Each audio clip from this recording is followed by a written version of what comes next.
welcome. I'm Geeta Mohan and you're watching World Today. Now, a day after European leaders rallied around Ukraine at a summit in London, France has proposed a partial one-month truce between Russia and Ukraine.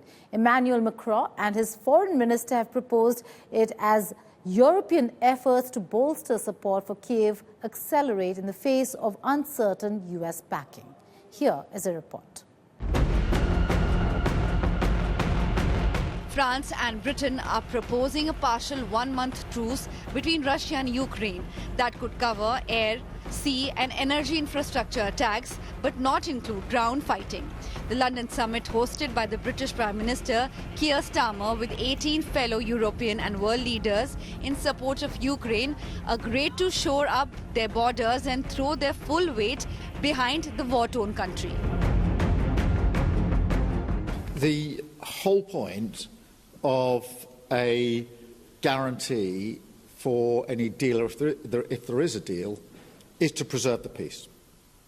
And if you want to preserve the peace, you have to be prepared to defend the peace. So the reason I've been forward-leaning on this is because I want to avoid conflict, because I do not want conflict in Ukraine, in Europe, and certainly not in the United Kingdom. The UK had worked with France and Ukraine on a plan to end the war, and that the group of leaders, mostly from Europe, had agreed on 4 things. The steps towards peace would keep aid flowing to Kyiv and maintain economic pressure on Russia. Make sure Ukraine is at the bargaining table, and any peace deal must ensure its sovereignty and security and continue to arm Ukraine to deter future invasion. Finally, the UK Prime Minister said they would develop a coalition of the willing to defend Ukraine and guarantee peace. Ultimately, the one thing we absolutely cannot afford is a peace that does not last. This is something Ukraine cannot afford, Europe cannot afford, and the United States cannot afford.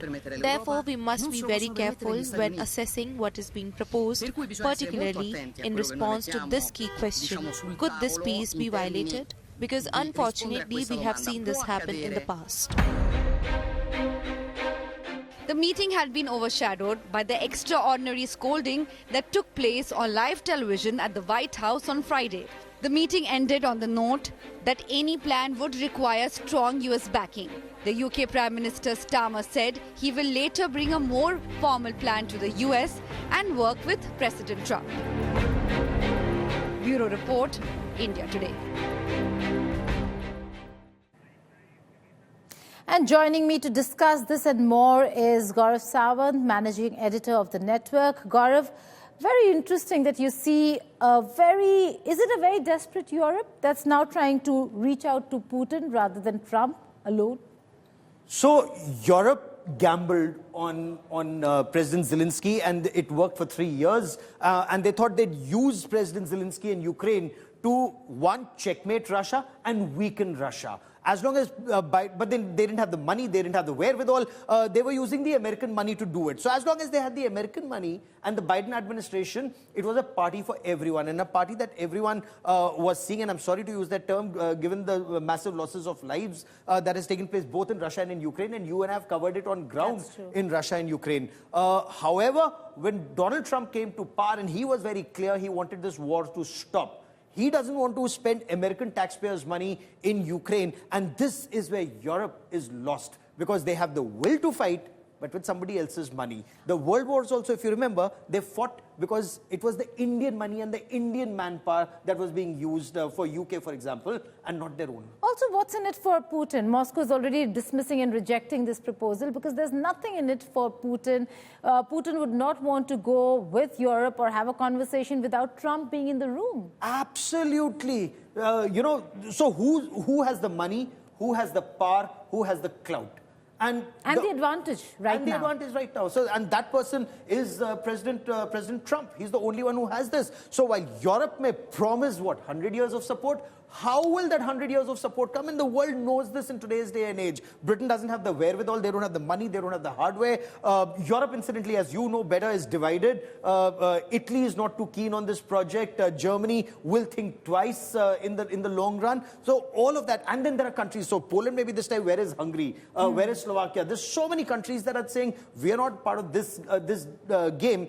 And Donald Trump will turn things around sooner than later. And this is where the big issue comes. What happens to President Zelensky and what happens to the game in Ukraine? Okay, then you've taken me to the question right away. What happens to President Zelensky? He's losing popularity, although he's gained some because of the entire victimhood.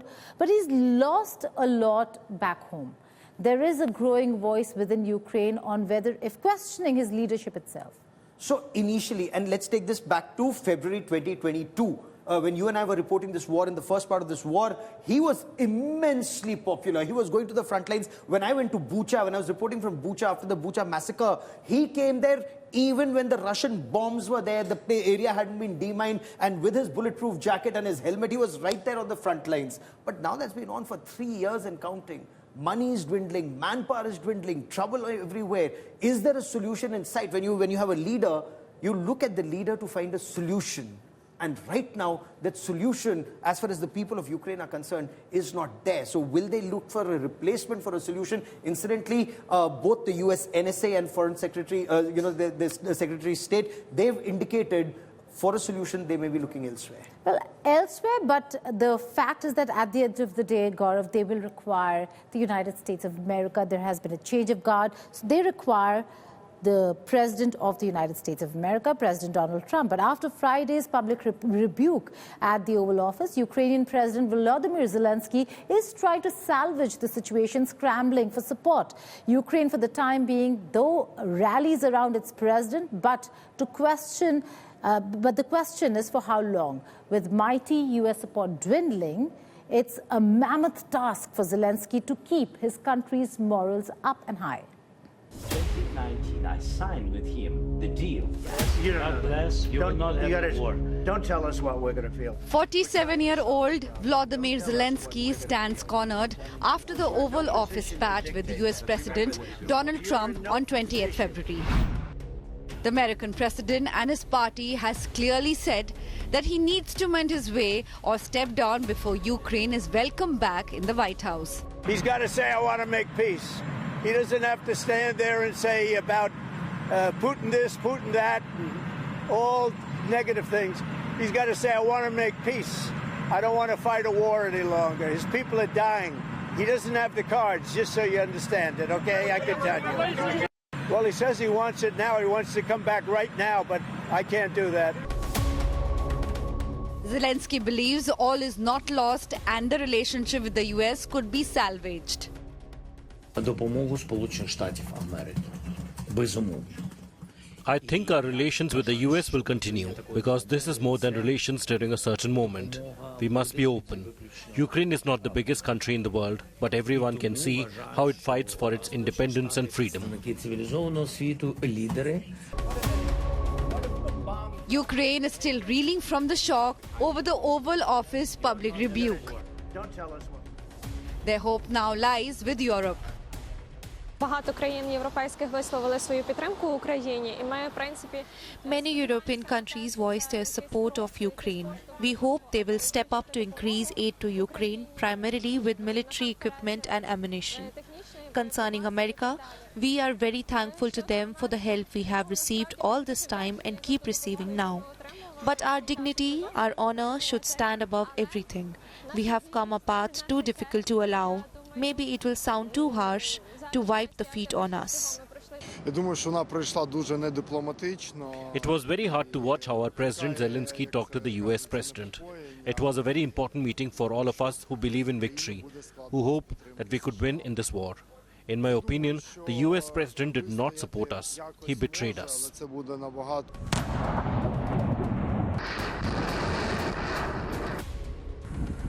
War-torn Ukraine has been pushed to a corner.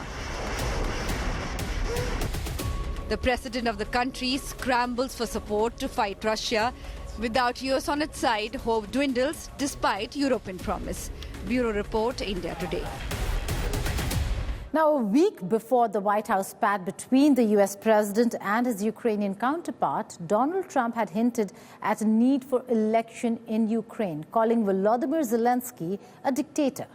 He later declined, but since 28 February, the possibility of Zelensky retaining his presidency has come under serious scrutiny.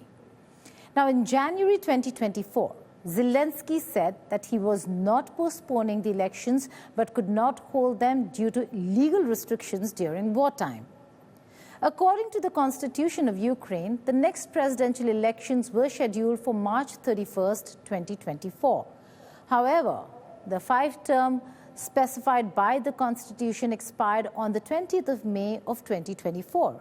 In October of the same year, The Economist reported that Zelensky was considering the possibility of holding presidential elections in 2025 due to his declining approval ratings. Zelensky previously mentioned that presidential elections could be held approximately 90 days after the end of the war. He believes that holding elections during wartime could divide the society. Since Trump assumed office and talks of peace gained momentum, speculations are rife for possible contenders in case an election is indeed held in Ukraine. Number one in that list would be former Commander-in-Chief of the Armed Forces of Ukraine, Valery Zaluzhny. Although Zaluzhny has been Ukraine's ambassador to London since July 2024, he remains popular back home as well. He has not confined himself to purely diplomatic endeavors. He has published his memoirs, which included some criticism of President Zelensky. He met with Ukrainian military commanders and commented on major issues such as how a new Ukrainian elite could be formed and the West's global strategy. Next would be Kiev Mayor Vitaly Klitschko. He had tense relationship with Zelensky, accusing him of usurping powers in wartime. Klitschko, a former professional boxer, assumed office in 2014 following 2 terms as deputy of the Kiev City Council.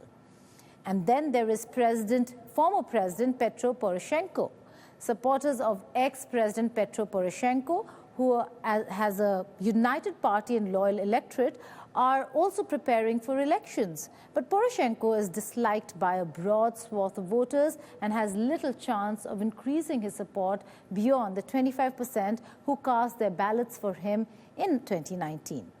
Zelensky has not specified whether he would run for a second term, stating that it would depend on the will of the people and his family.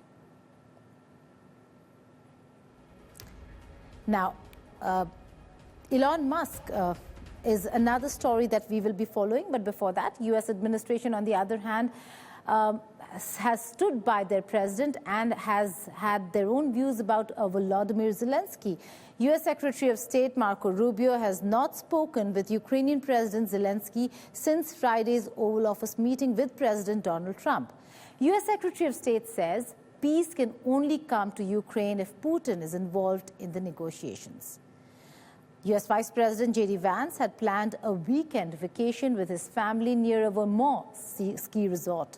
Crowd gathered there showing support for Ukraine, protesting against the vice president and the Oval Office blowout. Well, I haven't had any contact with him since Friday. We have plenty of contacts with him, though. Plenty. I mean, he met in the last 10 days, he's met with the Secretary of Commerce. He spoke to the president on the phone, met with the Secretary of Commerce, met with me, met with the Vice President, met with our special envoy, and then was invited and came over on, he wanted to come over on Friday to sign this commercial deal. It didn't happen. So there's been plenty of contact with them. I've talked to the foreign minister several times, not since then. And we'll see moving forward. I think the last line in the president's Truth social post is the one to focus in on, and that is, we'll be ready to re-engage when they're ready to make peace, which is clearly what the president's goal is here.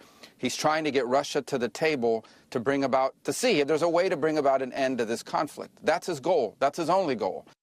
And shifting focus to Elon Musk now, who is under fire, with Tesla shares now continuing to underperform. Investors, including Jerry Avenham, criticized Musk on social media, asking about his own accomplishments as Tesla's CEO, turning the tables on Musk, demanding that he answer the same questions he recently posed to U.S. federal employees, asking them to list out 5 accomplishments from the past week to justify their paychecks. That's not all. Protests erupted outside Tesla dealerships across the country, targeting Elon Musk over his role in federal workforce cuts under President Trump. Demonstrators took to the streets in what they called a Tesla takedown movement. The unrest is a direct response to sweeping government job cuts. 9 people were arrested during Saturday's protests. Demonstrators in Jacksonville, Florida, Tucson, Arizona, and other cities flooded Tesla showrooms, blocking traffic and voicing anger at Musk's leadership in a mass government layoff movement.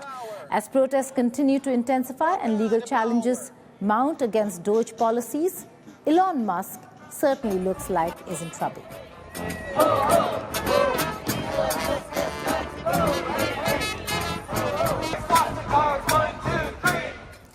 No Other Land, a film depicting the alliance between a Palestinian activist and an Israeli journalist amid their people's conflict and on the occupied West Bank.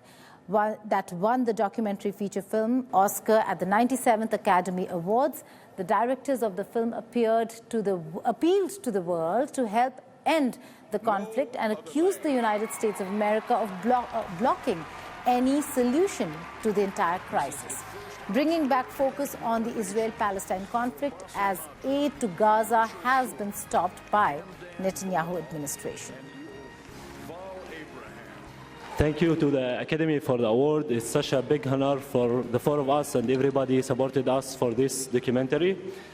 About 2 months ago, I became a father, and my hope to my daughter that she will not have to live the same life I'm living now, always fearing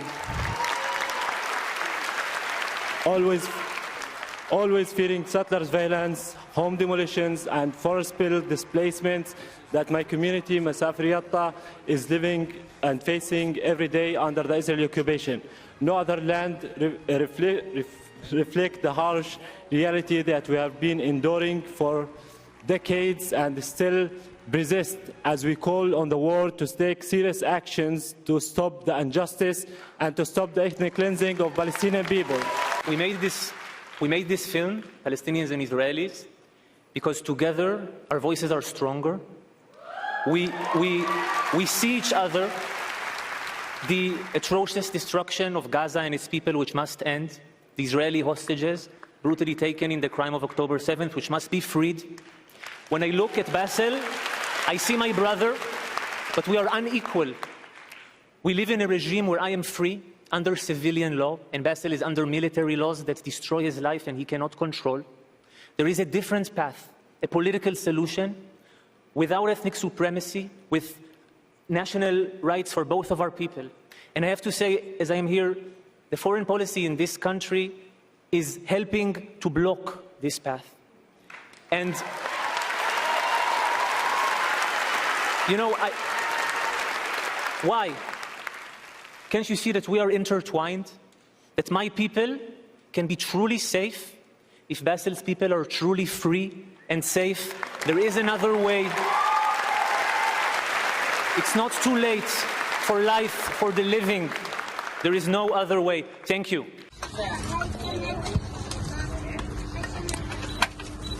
Palestinians living in tents prepare for the holy month of Ramadan without aids coming in.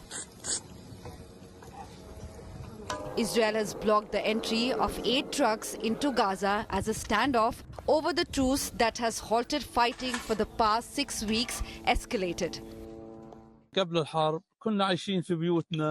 Before the war, we used to live in our houses, prepare for Ramadan, decorate, get vegetables, get food and things. We used to prepare for Ramadan 1 or 2 weeks ahead. Not like this Ramadan. It is not joyful. Our morale is not high this Ramadan.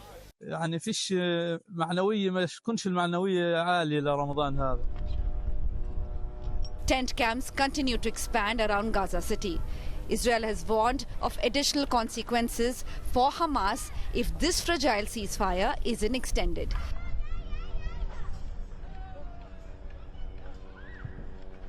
Mediators Egypt and Qatar accuse Israel of violating humanitarian law by using starvation as a weapon. The ceasefire first phase saw a surge in humanitarian aid after months of growing hunger. In the second phase, Hamas was to release dozens of remaining hostages in return for an Israeli pullout from Gaza and a lasting ceasefire. But the negotiations on the second phase, scheduled to start a month ago, haven't begun yet. If they do not let aid in, famine will return as before, or even worse than before. We ask God and pray for him that the famine does not return. Israeli Prime Minister Benjamin Netanyahu's office had said early on Sunday that it had adopted a proposal by US President Donald Trump's envoy for a temporary ceasefire in Gaza for the Ramadan and Passover periods. Hours after the first phase of the previously agreed ceasefire expired. Bureau Report, India Today. And guess who decided to weigh in on the Academy Awards? Yes, Elon Musk yet again. He remarked, and I quote, "When an award is diluted, everyone knows, including those who received it, and it no longer commands respect." At the Oscars, Anora was the clear winner of the night. It was surely a defining moment for Sean Baker's Anora, which was nominated in 6 categories, and the team took home 5 Oscars, including Best Actress, Best Director, Best Film, Best Original Screenplay, and Best Film Editing. Tesla and SpaceX CEO Elon Musk slammed the Academy Awards, saying that the representation and inclusion standards, arguing that the nominations in categories like Best Picture and Acting should be based purely on merit and not influenced by diversity quotas. The nominations should be based solely on merit, he said, and I quote, "This is messed up. Should just be who is best, not best with an asterisk." That's what Musk wrote on his social media platform X.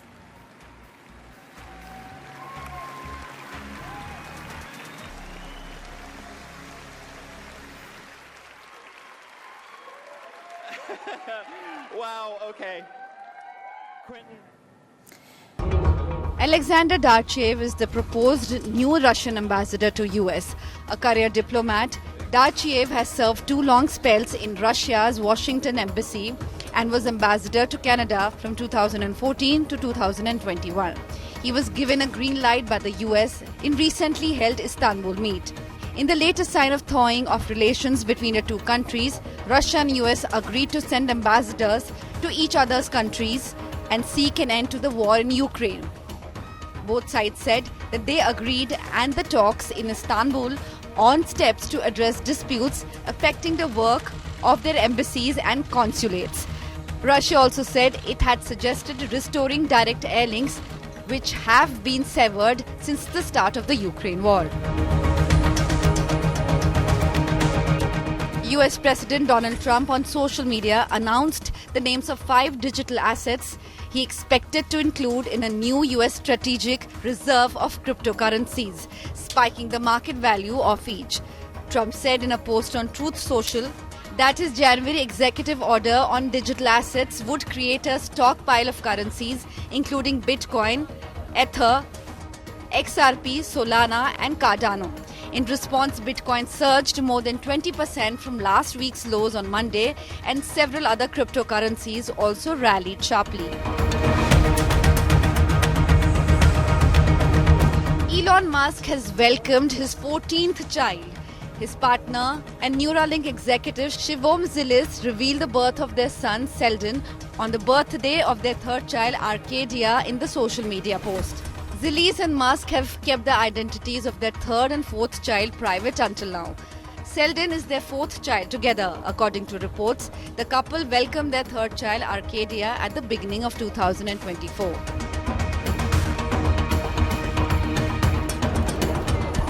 World's largest mobile fair, MWC 2025, kicks off in Barcelona. Mobile World Congress, held every year in Barcelona, is the telecom industry's biggest annual gathering. It is expected to draw 1 lakh visitors hungry for new products, gadgets and the latest innovations in mobile connectivity, as around 2,700 global communication technology providers take part in it. Companies showcasing their products include Meta, Netflix, Samsung, Google, Cisco, Xiaomi, Huawei and Microsoft. AI coupled with the high-speed 5G systems and its integration into daily lives continues to draw attention, as do legislative and ethical concerns.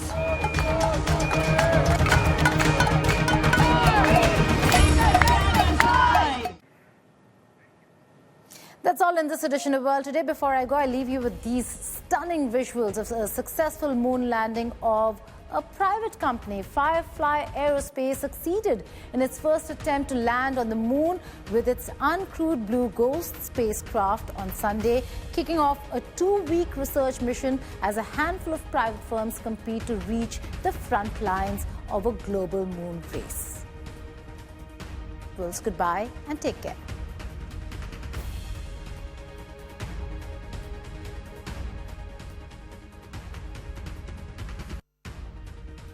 Became the first commercial